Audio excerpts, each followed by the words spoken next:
¿Qué tanto pudiera hacer un diputado en la oposición? ¿Qué usted sintió cuando usted lo llamaron? ¿O no, ya usted sabía que usted iba para el Intran cuando el presidente le dijo, bueno, tú vas para el Intran? Entonces, ¿cómo usted se entera que ya no va a estar en el Intran?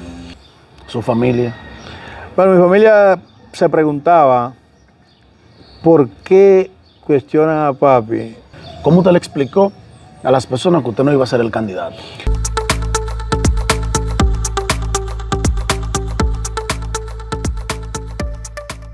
Y hola a todos, saludos. Gracias a la gente que camina con Sandy Familia en todas las redes sociales. Señores, vamos rumbo a los 30,000 suscriptores en YouTube y más de 60,000 en Facebook. Cuando lleguemos a los 30, vamos a regalar 30,000 pesos. Así que de inmediato, comparte este video, dale like. Si no te has suscrito, suscríbete, porque tú puedes ser un fiel ganador. Señores, yo siempre digo que no tengo seguidores, siempre somos un grupo de gente que caminamos juntos en busca de construir un sueño. Hoy, como siempre, le tengo un pan caliente, una entrevista a una persona que ha contribuido mucho con el desarrollo de Sandy Familia, una persona que yo respeto, admiro muchísimo. Es un político, pero más que político, es un ser humano, un gran ser humano. Con nosotros está Rafael Arias. Gracias, buenos días, ¿cómo tú estás? ¿Cómo te sientes? Hice mi turno, pero se logró. La bendición de Dios. El tiempo de Dios es perfecto. La persistencia. La persistencia. Más de 2 años detrás de este hombre para hacerle una entrevista. Nunca hay entrevista, pero por fin lo logramos aquí. Me dijo, cuando vayamos a hablar, tiene que ser en El Llano. Estamos aquí en su municipio natal, El Llano. Rafael, bienvenido a la gente de Sandy Familia. Gracias, hermano, y te felicito por el avance que tú has tenido en tu carrera. O sea, a veces te veíamos como el muchachito que anda con una cámara, pero hoy en día eres todo un profesional. O sea que de verdad me siento orgulloso de estar aquí al lado tuyo. No, y muchas gracias, así de entrada, porque usted fue parte de este crecimiento. Gracias por creer en mí. Yo conocí a Rafael por el 2016, por ahí, y desde entonces ha sido un fiel colaborador de este proyecto para que nosotros podamos estar aquí. Señor, usted es de aquí del Llano. Bueno, yo no nací exactamente en El Llano, nací en Baní, pero mis padres, que son los que decidían dónde uno vivía en ese momento, pues vinieron para El Llano cuando yo tenía, según me cuentan, como 8 meses. O sea que pudiera decir que soy del Llano de nacimiento. Nativo de aquí del Llano. Y aquí me crié y todo. Sus estudios. Bueno, aquí en El Llano hice hasta el 3º del bachillerato, porque el 4º del bachillerato quería hacerlo en matemática, aquí no lo daban, y lo hice en Comendador. Ok, va al pueblo, Comendador es el pueblo, municipio cabecero de la provincia de Elías Piña. Exacto. Entonces, luego de eso... Bueno, ahí me gradué de bachiller, pasé a la Universidad Autónoma de Santo Domingo a estudiar contabilidad. Me gradué de contabilidad, luego hice un posgrado en finanzas corporativas en INTEC. Ya más adulto, pues estudié Derecho en la Universidad del Caribe. Estudia Derecho, me dice que también estudió Contaduría. Contabilidad y un posgrado en finanzas corporativas. Bien, ok. Entonces, luego pasa de esto al ámbito empresarial. Bueno, de hecho, primero fui en el ámbito laboral, inicié de manera formal siendo un simple auxiliar de contabilidad en el periódico El Nacional. Porque el hombre tiene raíces periodistas. Luego fui contador de una empresa en Transporte de América, una empresa de transporte. Luego fui contador de una empresa de medicamentos. Y así he ido avanzando. Fui funcionario del gobierno de Hipólito Mejía, ya en su etapa final. Fui contador general de la Lotería Nacional. O sea que he desempeñado varias funciones. Y finalmente era gerente general de Conatra en el ámbito también del sector transporte sindical. ¿Ya no eres? No, actualmente no estoy, porque después que entramos al gobierno con Luis Abinader, pues había un choque, se generaba un choque de intereses, que preferí entonces apartarme desvincular esa parte. Desvincular esa parte. Claro, mis relaciones con Antonio Marte siguen siendo buenas y preferimos dividir ese capítulo para evitar choque de intereses entre el ámbito político y la función que desempeñaba. ¿Pero todavía tiene incidencia en Conatra? Bueno, se puede decir que sí, porque yo llamo a Conatra, a la gente de Conatra, y me ponen atención. O sea, me he ganado el respeto de la gente, de los compañeros de Conatra, y siento que tengo ese derecho. El tema del transporte siempre ha sido criticado aquí en la República Dominicana. ¿Cómo te ve ese desarrollo, este crecimiento que hemos tenido? Primero, en el número de transporte en Santo Domingo, en los pueblos, y luego la parte educativa ya. ¿Cuál es esa asociación? Lo que pasa es que la Constitución de la República le da la facultad al Estado Dominicano de servir para la movilidad de la gente, pero el Estado Dominicano en ninguna de las etapas de los gobiernos que hemos tenido ha asumido de manera frontal ese compromiso. Entonces, al no asumirlo de manera frontal, pues ha habido la necesidad de gente que necesita moverse, pero también ha aparecido gente que se ha dispuesto a moverlo. Entonces, lo han hecho de manera desorganizada. E incluso antes del nacimiento de la ley 6317, pues los sindicatos se organizaban de manera voluntaria entre personas que brindaban un mismo servicio y decidieron asociarse para organizar entre ellos ese servicio.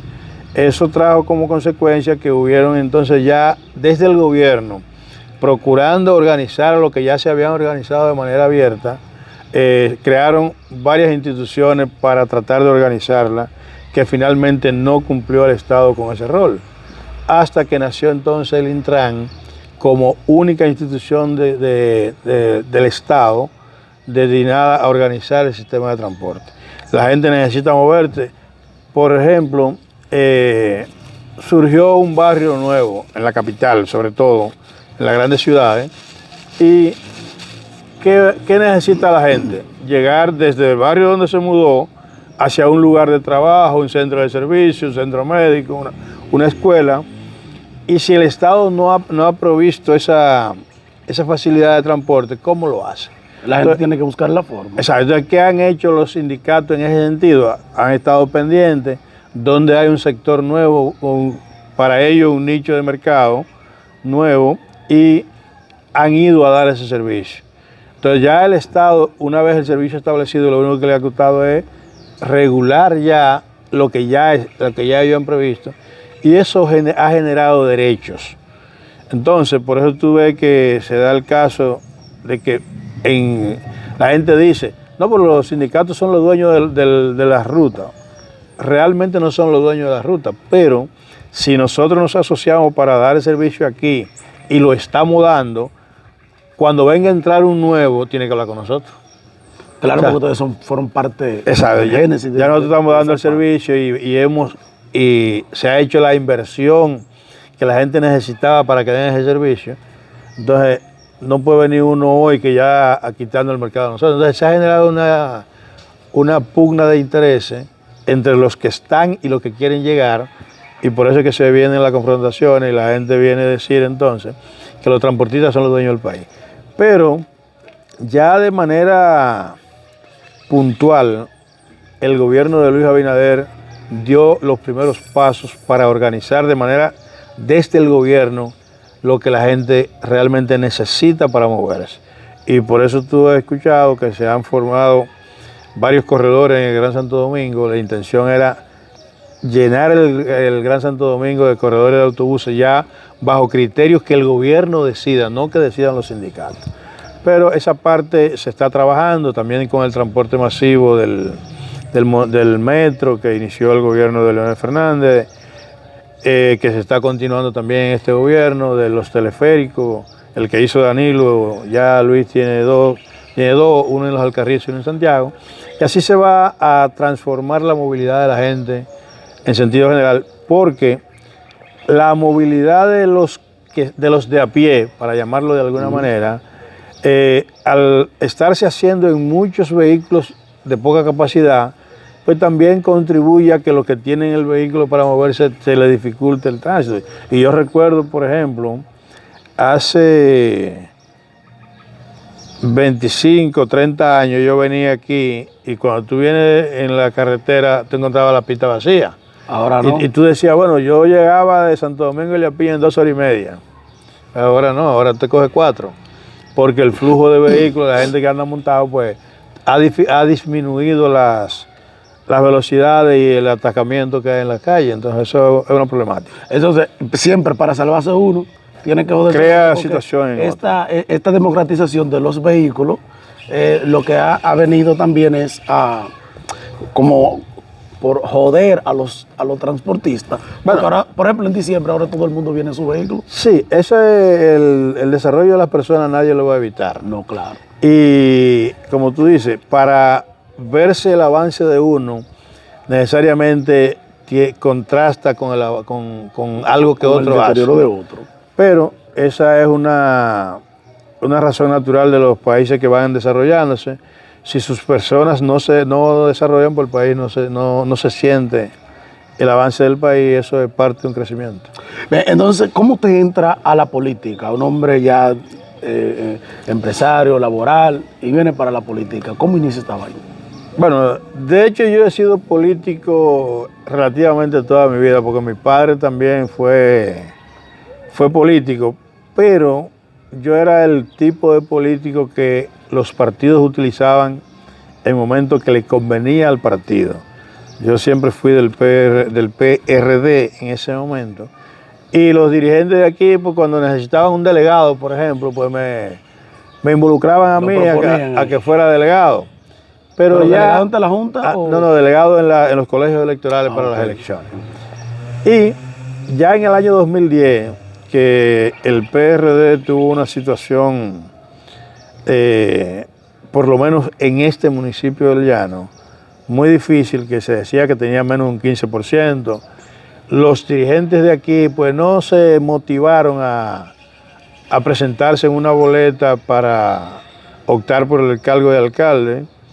Entonces me motivaron a mí, que no era ese político activo. Entonces yo me preguntaba muchas veces, ¿cómo lograré yo que la gente se anime a seguirme o a ponerse una gorra que yo con el nombre mío?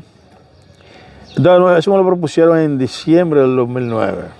Las elecciones eran en mayo del 2010. ¿Le propusieron aspirar a la alcaldía? A la alcaldía. Pues yo vine y hice una consulta aquí antes de dar el veredicto de que iba a participar, y sentí primero un grado de acogida de la población, pero segundo, vi el grado de necesidad de la gente.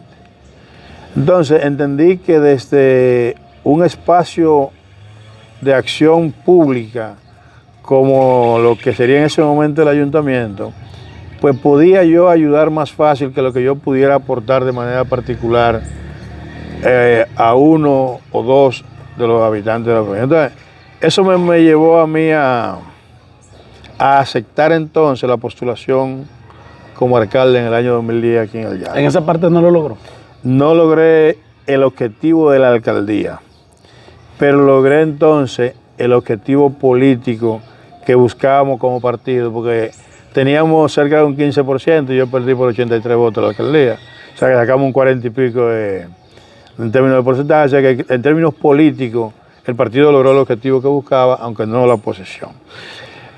Los trabajos en política no se pierden. No se pierden, sino que se acumulan. Y además que en ese momento creé un impacto no solamente en la provincia, sino que el avance que tuvimos en el municipio repercutió en la provincia entera. ¿Para qué sirvió ese primer paso? Para construir lo que hoy estamos viviendo. Porque a partir de ahí entonces venía otro proceso electoral, que ya venía con las elecciones divididas. En el 2012 entonces ya venía las elecciones presidenciales, y pasamos entonces a apoyar al expresidente Hipólito Mejía en un proceso electoral frente a Miguel Vargas. Que ahí fue donde se dividió el partido. No, ahí todavía no estaba dividido. Ahí ganó Hipólito Mejía la convención, fue el candidato, no ganamos el gobierno.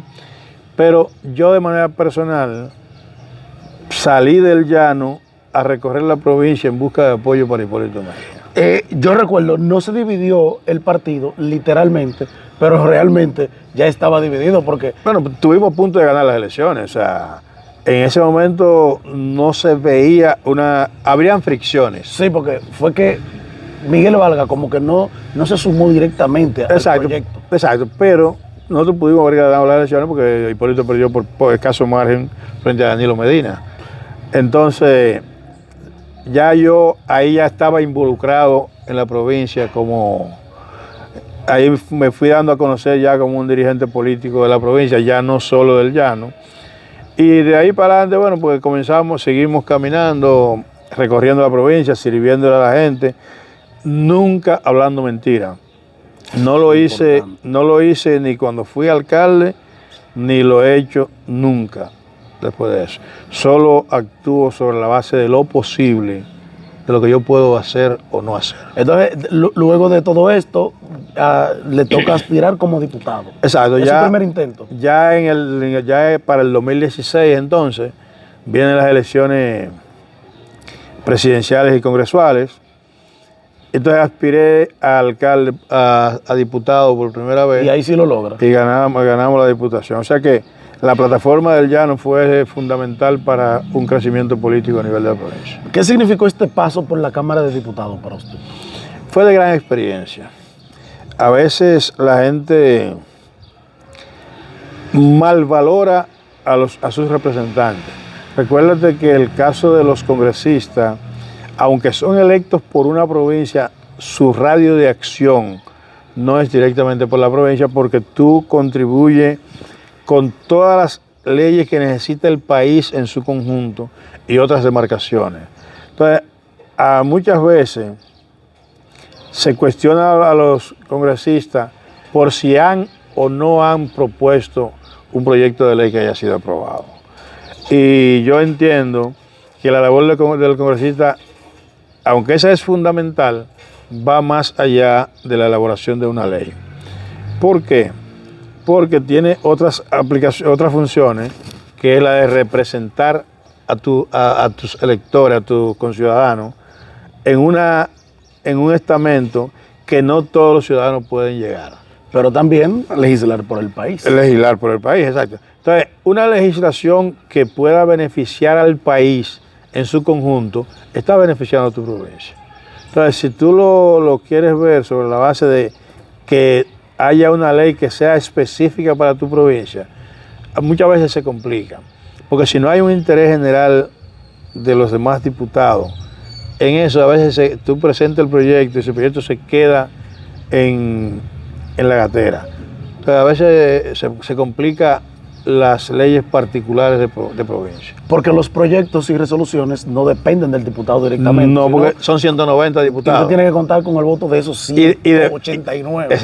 O no. La mitad, por lo menos la mitad. Por lo menos la mitad. Y luego pasa al Senado. Que ahí que se complica el asunto. Exacto. Entonces, si no hay, por ejemplo, hay leyes que beneficiaron sobre todo a la provincia de Las Piñas, que diputados se atribuyen el mérito de haberla impulsado, perfecto, pero fueron coyunturas que se dieron en muchas provincias del país, cuando prácticamente se dividió el país entre distritos municipales, municipios y cosas.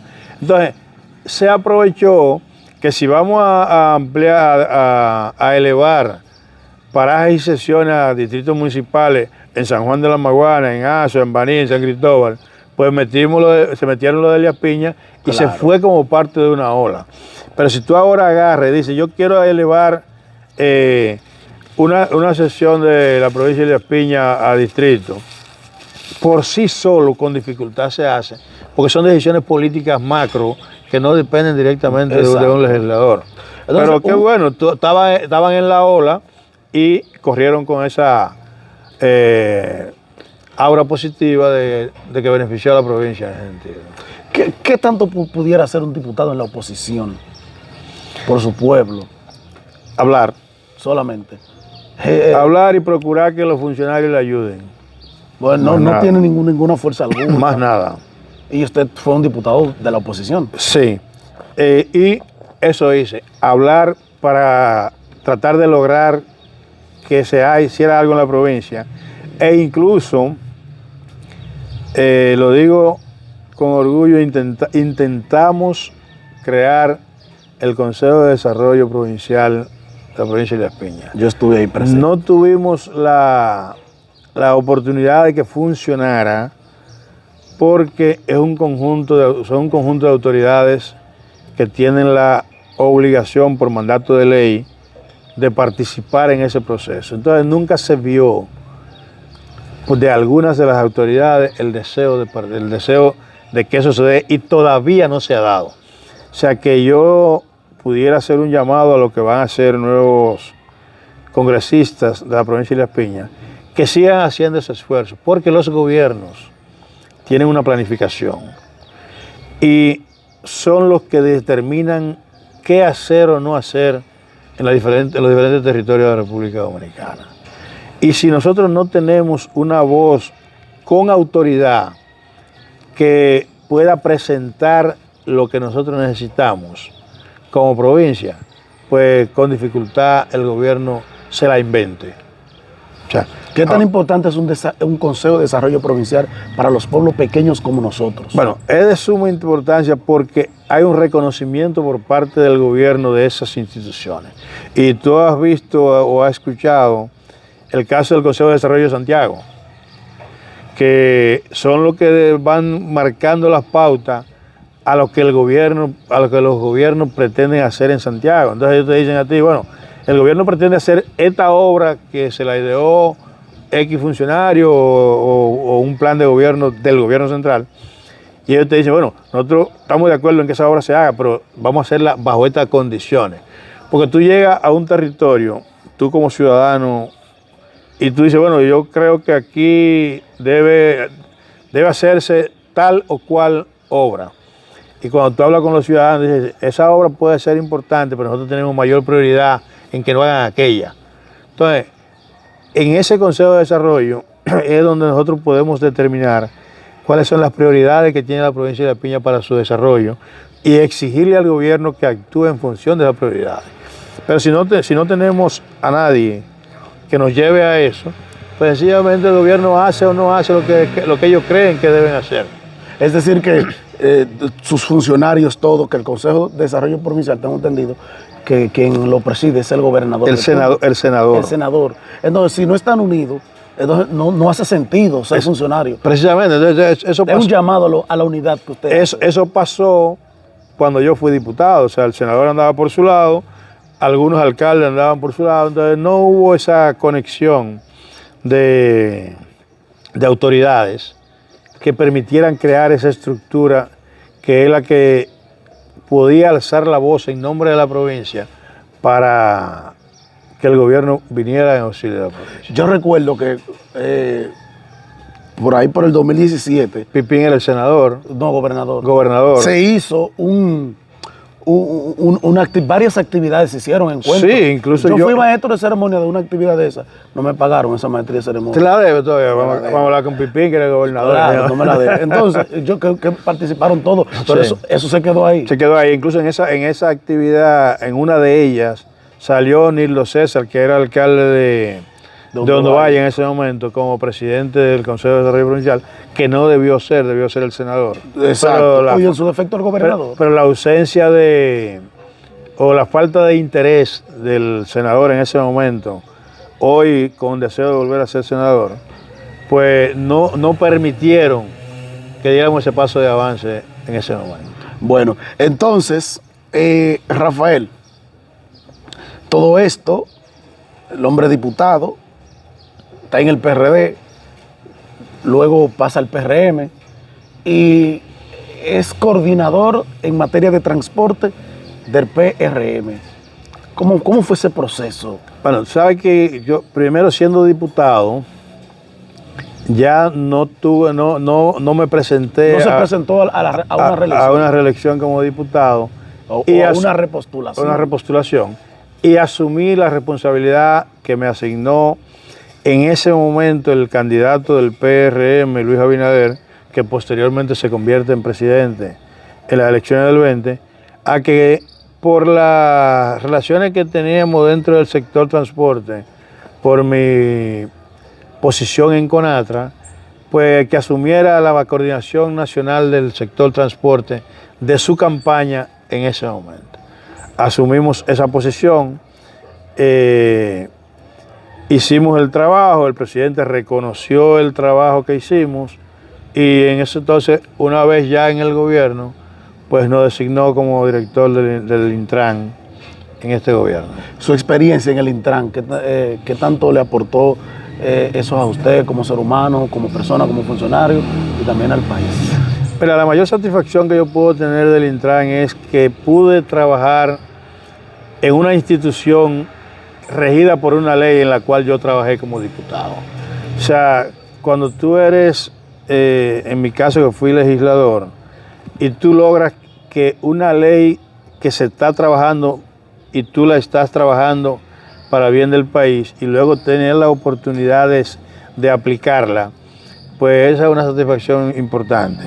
Entonces, el plan de gobierno del presidente venía o está en la dirección de la aplicación de la ley 63-17. Entonces yo tuve la oportunidad de ir avanzando en esa ley. El dominicano de por sí exige que se cumplan las leyes cuando no tiene él que cumplirlas. Pero cuando tú tienes que ser tú el que la cumple, entonces las leyes son incómodas. Hay un rapero que dice, tú quieres un policía para que te chance y otro para que implante el orden. Exacto, entonces se da ese caso. Entonces, en mi caso, yo fui al Intran a aplicar una ley. Eso creó situaciones de incomodidad en diferentes sectores, pero el presidente me designó para que aplicara una ley. Y hicimos todo el esfuerzo posible para aplicarla y llevar conciencia a la población sobre un escenario que probablemente no lo va a resolver nadie. Y lo que hemos tenido la oportunidad de salir del país, vemos que la situación, por ejemplo, de los tapones, que la gente se critica tanto, existe en toda parte del mundo, en todas las ciudades desarrolladas. Yo te comentaba que hace 30 años yo venía en El Piñón y no encontraba nada. Y nosotros vamos en vía de desarrollo. Ese no es el país que nosotros queremos. El país que toda ciudad que va en crecimiento tiene un tránsito difícil. Ahora, ¿cuál es el papel del gobierno en esa situación? Crearle la facilidad a los que no tienen el modo de llegar para que lleguen de una manera rápida. Y para eso, entonces, el gobierno de Luis Abinader comenzó a implementar los corredores de autobuses con rutas específicas para que el que necesita llegar, pues se monte en el autobús y llegue. El que necesita ir en su vehículo, bueno, pues tiene que afrontar las consecuencias del tránsito. Desde el gobierno se podrán hacer algunas acciones para paliar esa situación que también serán incómodas para la población. Porque como tú dices, la población quiere que le den la comodidad, quiere tener acceso a todo, pero no quiere asumir la responsabilidad de nada. Entonces yo digo y seguiré diciendo, la responsabilidad en el tránsito es una responsabilidad ciudadana. Y tú puedes ver los reportes de lo que ha pasado en las últimas 2 Semanas Santas en la carretera camino a la capital. Sí, claro. Que se hacen unos tapones enormes, pero ¿por qué? Si esta carretera es de 2 carriles, uno para ir y uno para venir, y todos nos metemos en los 2 carriles, ¿qué va a pasar? Que el que viene no va a poder cruzar. Y entonces llega el ataque, entonces tú dices... Y se forma el casco de botella. Y tú me decía un amigo anoche, yo duré 8 horas en el tapón. Yo no le dije nada por dentro, me dijo, por la imprudencia la gente debieron durar 10. Eso es porque hay uno que cree que el que está haciendo la fila en la carretera no tiene deseo de llegar. Y el único que quiere llegar es tú, entonces te metes por el otro lado y cuando se arma el cuello de botella, entonces estamos todos cogidos. Sí, porque verdaderamente uno ve el tapón y el tapón se forma, es porque la imprudencia se mete por el carril contrario. Exacto. Señor, usted Cuando fue director del Intran, nombró muchísima gente, buscó mucha gente de Elías Piña y estaban ahí en esa institución, personas que nunca pensaron que iban a trabajar ahí. ¿Qué pasó con esas personas cuando usted salió del Intran? Bueno, como estamos todavía en el mismo gobierno que preside Luis Abinader, a algunos por diferentes razones lo han desvinculado, pero la mayoría está trabajando en el Intran todavía. Qué bueno. ¿Qué usted sintió cuando usted lo llamaron? ¿O no, ya usted sabía que usted iba para el Intran cuando el presidente le dijo, bueno, tú vas para el Intran? ¿Cómo fue ese momento? De hecho, ya antes del presidente ganar las elecciones, Ya usted sabía que iba por ahí. ya me había comentado de que yo iba para el Intran una vez ganemos las elecciones. Siempre confié en la palabra del presidente, porque aunque él estuvo despachando en el periodo de transición, yo nunca fui a ejercer, como dirían algunos, cabildeo. Y a recordarle. A recordarle. Recuerde la promesa, presidente. Simplemente en un momento le comenté, dije, presidente, yo confío en usted. Y el presidente cumplió. O sea que me sentí sumamente distinguido por el presidente, porque ser funcionario de un gobierno conlleva por lo menos una evaluación de quien te nombra. Claro. Y el presidente evaluó que yo podía servirle en esa posición y me colocó. Ok, entonces una vez ya el decreto, ¿cómo es la vida de una persona que acaba de tener un decreto para una posición, como es el Intran, muchísimos empleos, las llamadas y todo esto? ¿Cómo se hizo Rafael Arias con ese tema? ¿Cómo atrajo a la persona normal, la parte humana? La vida te cambia solo cuando tú no estás preparado para eso. Si tú crees que el hecho de tú ser funcionario público de un gobierno eres diferente, tiene problemas. Ok, ahora bien. Tienes que seguir siendo la misma persona. Exacto. Pero siempre cuando hay una nueva posición, vienen más personas. No, ahí lo que se abre es una nueva oportunidad para ayudar a los demás. A los demás, ok. Yo simplemente fui un canal de ayuda para esos que posiblemente no pensaban que iban a ser nombrados. Entonces, ¿cómo usted se entera que ya no va a estar en el Intran? El ministro de la ministra administrativa de la presidencia me llamó a su despacho y me lo informó.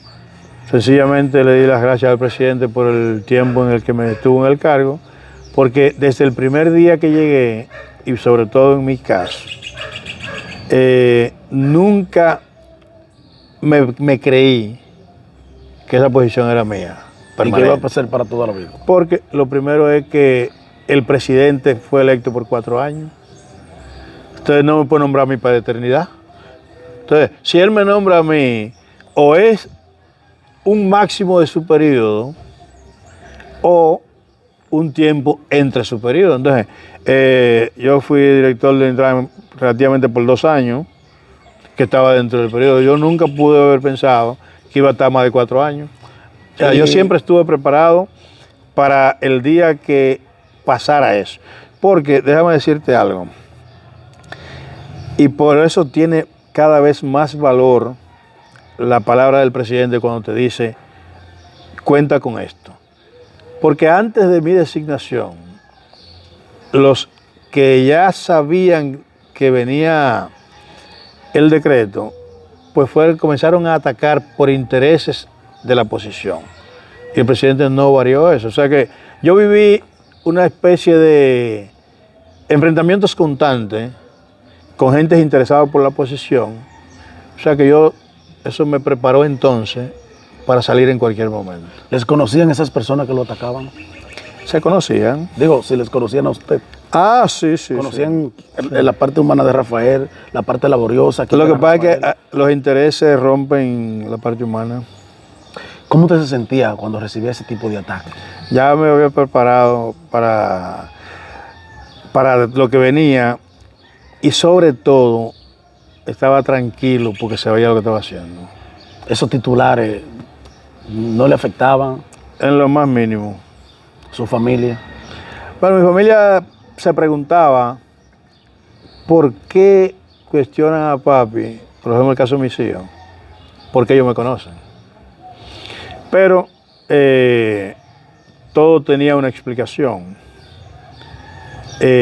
Yo quiero lo que tú tienes y tengo que crear una percepción negativa de ti para poder lograrlo.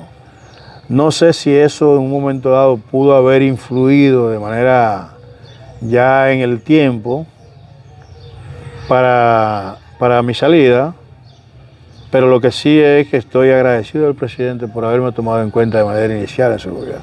¿Qué tanto afecta a la familia ese tipo de ataques feroces? Que de repente son hijos, a lo mejor hijos pequeños, que usted no sabe cómo explicarle esos titulares que salen de repente. De entrada afectan tanto como a uno, pero cuando ya tú conoces de dónde vienen los ataques y el por qué, pues ya tanto a ellos como a mí tampoco ya lo veíamos como normal. Lo raro era que no hubieran. ¿Se ha arrepentido de algunas cosas? No. ¿No tiene nada que avergonzarse? En mi vida no tengo nada que arrepentirme. Ha tenido una vida limpia, transparente. Todo el tiempo. Entonces, en el ámbito ya local, una vez sale del Intran, inicia con un proceso de volver a Elías Piña con un proyecto senatorial. ¿Cuáles fueron esas motivaciones que lo llevaron a buscar la senaduría por la provincia de Elías Piña? Bueno, de hecho, en el caso de los políticos, y más lo que hemos ocupado posiciones legislativas, el hecho de tú mantenerte fuera del certamen, en cierta forma te inhabilita, y por eso tú encontrarás gente que están aspirando y como si no sintieran que ya su etapa pasó.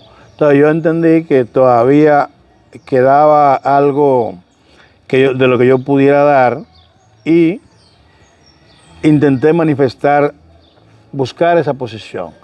El partido escogió un mecanismo de elección, posiblemente no el más justo, posiblemente manejado, que llevó a que yo no fuera el candidato. Una gran persona, le seguía, estuvimos en los mano a mano, veíamos el fulgor en la gente. ¿Cómo usted le explicó a las personas que usted no iba a ser el candidato? Sabe que los partidos se encargaron de esa parte, porque al escoger el método de las encuestas para la escogencia de los candidatos, pues el simple anuncio de la dirección del partido de que iba a ser el candidato Johnson Encarnación, pues eso sirvió ya de anuncio formal de lo que estábamos aspirando para decirle a la gente, ya yo no soy el candidato es Johnson. ¿Sus seguidores qué le dijeron? En principio la gente no asume que ya no va a seguir persiguiendo el objetivo que perseguía. Pero estamos en un proceso democrático, somos del PRM y el PRM decidió que Johnson sea el candidato a senador y todos somos Johnson. Sencillamente a los que todavía por alguna razón no han podido conocer a Johnson y hablar con Johnson, pues nosotros nos encargamos de decirle que primero es una responsabilidad partidaria. Como partido tenemos que llevar a Johnson. Y segundo, Johnson le conviene más a la provincia de Elías Piña en este momento que cualquier otra persona. En febrero, el PRM barrió como nunca. Por primera vez, naturalmente es un partido nuevo. Nuevo considerablemente. Es un con dirigente viejo. Exacto, nuevo con dirigente viejo. ¿Qué impacto generó estas campañas para aquí en la provincia de Elías Piña? Nunca había tenido tanto alcalde. ¿Ustedes cómo lograron eso? Yo le hacía una breve historia cuando hicimos la juramentación de los comandos de campaña de los territorios. Yo le decía al presidente del partido, José Ignacio Paliza, que la victoria en Elías Piña no puede verse como una victoria normal, porque el PRM, hay territorios donde el PRM comenzó ganando, y el hecho que gane ahora de nuevo, pues no es extraño. Ahora, en el caso de la provincia de Elías Piña, sí, porque en la primera elección que el PRM participó como partido, nosotros solamente ganamos en un distrito municipal. Entonces, el hecho de que nosotros ahora, en el 2020, ganáramos, en el 2024, ganáramos 4 distritos de 7 y 5 municipios de 6, significa que los dirigentes del PRM en la provincia de Elías Piña trabajaron con dedicación. Porque esto no es un asunto de una persona, no. El PRM tiene equipos de trabajo en cada uno de los territorios que ha ido construyendo esas victorias que podemos exhibir ahora por el resultado de febrero. En sentido general, ¿cómo está el PRM aquí? Bueno, nosotros estamos trabajando para obtener la media que aspira el presidente de la República del 70%. Estamos trabajando para eso en cada uno de los territorios que componen nuestra provincia. Hacia allá que estamos trabajando, que obtengamos el senador, que obtengamos los 2 diputados, y estamos apostando los 2. Porque, de hecho, tenemos uno seguro, que es el que saque más votos a lo interno del partido, pero el segundo diputado, que es por el método de Hon, que es la acumulación de los votos de los partidos, en las proyecciones que tenemos, podemos obtener el segundo diputado también. Bueno, finalmente, ¿cómo están las relaciones con el presidente? ¿Qué va a pasar con Rafael Arias en un próximo gobierno del presidente Luis Abinader? Las relaciones están bien. ¿Qué va a pasar en el próximo gobierno? Va a depender del presidente. O sea, nosotros confiamos en el presidente, o sea, no le vamos a coartar al presidente o condicionar al presidente sobre sobre qué acción tomar. Apelamos simplemente a que haya un reconocimiento del trabajo que estamos haciendo, y lo estamos haciendo con el objetivo de que el presidente se mantenga por 4 años más en el gobierno para beneficio del país. O sea, estamos en un momento donde un cambio de gobierno le haría mucho daño al país. Entonces, el país necesita, por necesidad, al presidente Luis Abinader.